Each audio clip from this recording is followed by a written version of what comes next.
ഈ ഡ്രഗ് ട്രാഫിക്കിങ്ങിനെ അത് ടാർഗറ്റ് ചെയ്യും. അതിനകത്തിലെ പ്രധാന കാരണം എന്ന് പറയുന്നത് ആ ക്യാബിനറ്റിന്റെ ഒരു കോമ്പിനേഷൻ ഇതിനകത്തിൽ ഭയങ്കര പ്രാധാന്യമുണ്ട്.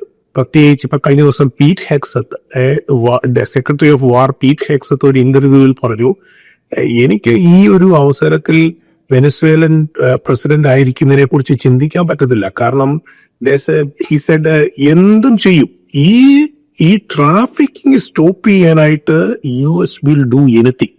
If they have to go on അവരുടെ വെനസ്വേലയെ കെയറി ചെയ്യണമെന്നുണ്ടെങ്കിൽ അതും ചെയ്യാൻ തയ്യാറാണ്. കാരണം അത് ഇത്രമാത്രം അത് ഒരു നാഷണൽ സെക്യൂരിറ്റി ആയിട്ട് തന്നെ തീർന്നിരിക്കുകയാണ്. അതാണ് ഈ നമ്മളൊരു ഒരു എന്താ പറയുക, ഒരു യുദ്ധത്തിലേക്ക് പോവുക എന്നുള്ളതല്ല.